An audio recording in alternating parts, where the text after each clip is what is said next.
On me pose la question tous les jours. Check Div, quelle moyenne faut-il avoir pour entrer à l'INPHB? Et à chaque fois, j'ai envie de dire, la mauvaise question, c'est celle-là. Parce que si tu penses que c'est une question de notes seulement, tu as déjà un train de retard. Aujourd'hui, on va décortiquer cette histoire de moyenne. Je vais te dire ce qu'il te faut vraiment pour entrer à l'INPHB, que tu sois en terminale, ou bien en licence, ou bien tu es en licence 2, ou bien tu as eu ton BTS. Et comment? Personne ne te l'explique comme moi. Alors, abonne-toi déjà, like, commente si tu as une question. Et surtout, partage à tous tes potes qui veulent rentrer à l'INPHB. C'est du concret, c'est pas du blabla. On passe à la partie 1. L'INPHB, c'est l'une des meilleures écoles d'ingénieurs d'Afrique. Et je l'ai dit dans ma vidéo précédente. C'est l'une des meilleures écoles d'ingénieurs d'Afrique. Que tu veuilles entrer à l'INPHB après ton bac, ou bien après ta licence, ou bien ton BTS, ton DUT. C'est-à-dire SIC, post, bac, ou bien SIC, ingénieur. Voici les deux ce que l'INPHB utilise pour intégrer ses étudiants et étudiantes. Je le dis à chaque fois, et vous le savez déjà, si tu bosses à l'INPHB, c'est comme tu ouvres une porte vers ton succès. Parce que quand tu rentres là-bas, forcément quand tu sors,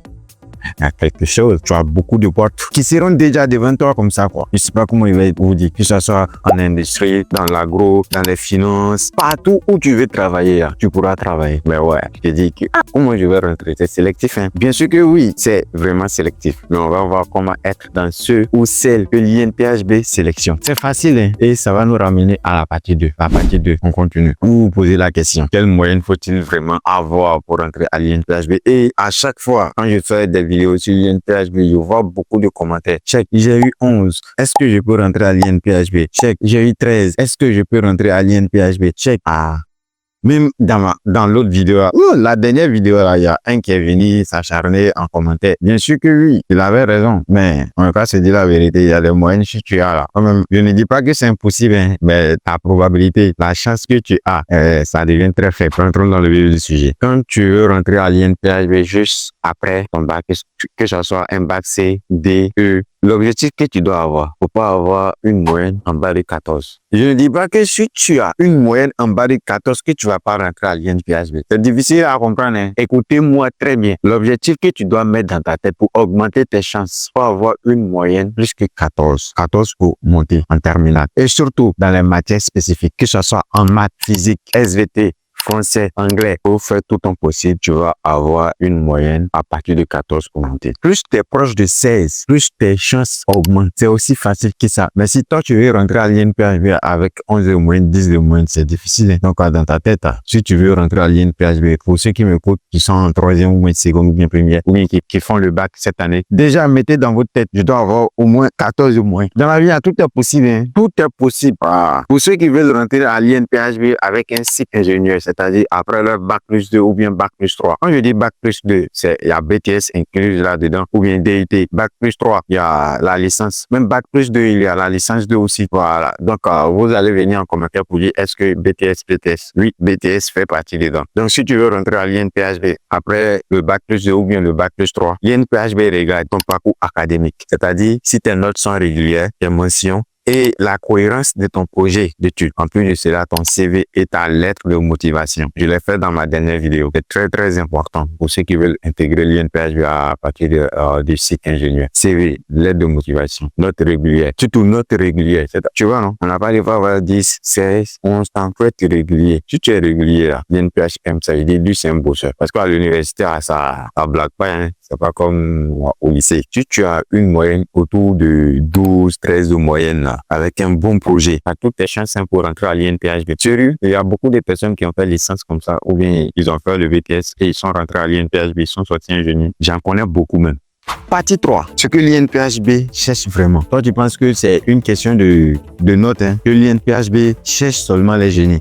L'INPHB cherche pas seulement les génies, hein. L'INPHB cherche les profils sérieux. Voilà, parce que c'est vous qui allez diriger le pays demain. Si toi, tu es là seulement à avoir bonne note, alors que tu n'es pas sérieux, c'est pas cool. Et on peut avoir de bonnes notes sans être sérieux. Vous-même, vous le savez au lycée. Il y a d'autres qui sont très forts, mais ils sont pas sérieux. Mais il y a d'autres qui sont tellement réguliers. Même le premier des classes, même après de lui. Et et il finit, il rentre en l'INPHB, on dit il a pas comment. C'est un bosseur, c'est tout. Quand je dis l'INPHB veut un profil sérieux, c'est-à-dire quoi? C'est-à-dire un projet clair. Pourquoi tu es allé à l'INPHB? Pour quel avenir? Pour quelle raison? Un dossier solide, lettre de motivation, CV structuré, relever des notes propres, recommandations sur possible. À chaque fois, je reviens sur lettre de motivation, CV. Il y a d'autres qui s'amusent avec ça. Amusez-vous avec ça.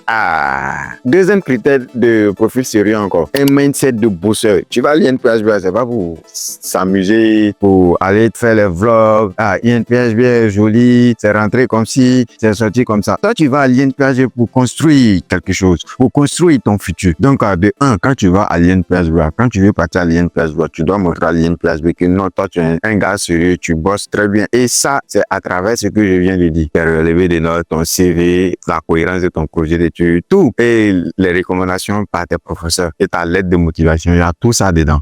C'est pas difficile, hein. Partie 4, je vais te donner 4 erreurs qui peuvent faire. Tu vas perdre ta place à l'INPHB ou bien pendant le concours. La première erreur, c'est penser que les notes suffisent. Quand tu vas bosser tout, puis tu t'en débrouiller, tu fais pas bien ton dossier. Vraiment. Deuxième erreur, faire copier-coller de ta lettre de motivation sur Google, ChatGPT. Un dossier sale qui n'est pas relu. Dès que je finis, je suis pressé. Moi, je suis pressé, il n'y a pas de temps. Je me donné. Ne pas respecter les consignes et le délai du site. J'ai dit ça dans ma dernière vidéo. Ça, les 4 erreurs, si tu t'amuses, c'est moins. Tout doit être genre en corrélation. C'est-à-dire quoi? C'est relié quoi? C'est relié. Notre dossier structuré, bien structuré. Lettre de motivation bien fait. CV bien fait. Genre, tout est relié. Tout doit être bien fait. C'est ça, on dit un profil sérieux. Voilà. Si tu t'amuses à faire d'une manière, c'est moins. Chaque erreur administrative coûte un point de moins sur tes chances de rentrer à l'INPHB. Donc, faites attention sur votre dossier. Partie 5. Bien sûr que je vais donner des conseils pour te démarquer. C'est pour cela que tu es là, non? C'est la dernière partie, la partie la plus importante. Écoute bien. Le premier conseil que je peux vous donner, soyez stratégique. C'est-à-dire quoi? C'est-à-dire, tu dois mettre en avant ce que tu as de meilleur en toi. Même si tu n'as pas 18 de moyenne partout. Tu as quelque chose en toi qui est unique et tu peux le faire démontrer dans ta lettre, dans ton CV, à travers tes notes. Une petite parenthèse. Il y a d'autres, ils ont redoublé la terminale, mais ils sont rentrés à l'INPHB. Demandez-les. Je vous invite, ceux qui ont redoublé et puis ils sont rentrés à l'INPHB, s'il vous plaît, venez mettre un peu de commentaires pour pouvoir encourager vos petits frères. Tu vois. Le deuxième conseil que je peux vous donner, tu dois investir beaucoup de temps quand tu fais ton dossier. C'est pas quelque chose à faire à la, genre, vite comme ça, à la je m'en foutiste, quoi. Tu vois. Tu dois bien te concentrer comme tu es là préparer un examen, tu montes ton dossier, tout ce qu'il demande. Tu fais ça bien, c'est pas un formulaire, c'est ton ticket de rentrée, ton billet que tu vas acheter pour voyager. C'est la même chose. C'est ton billet pour aller à l'INPHB. Donc, tu dois te concentrer, tu dois faire tout ton possible pour bien faire ça, mon ami. Le troisième conseil, avant de déposer ton dossier, troisième conseil, demande à quelqu'un de l'extérieur, que ça soit un professeur ou bien un ami qui est déjà là-bas. Vous voyez, non? Moi, quand je partais déposer mon dossier, je suis parti avec mon grand frère. Et mon grand frère, lui, il est professeur. Donc, lui, il a bien régalé tout, mon ami. Et c'est ça. Le quatrième conseil. Et surtout, ne te décourage pas. Beaucoup abandonnent avant même d'essayer. Toi, tu continues. Le quatrième conseil, c'est de ne jamais abandonner. Est-ce que vous connaissez mon histoire? Vous ne connaissez même pas mon histoire et personne n'est là de le jour où je vais m'asseoir pour vous raconter mon histoire, vous allez savoir. Et pourquoi chaque div, il parle comme ça. Pourquoi chaque div, il a décidé de créer une chaîne YouTube pour vous. Vous allez savoir. Demandez et vous aurez.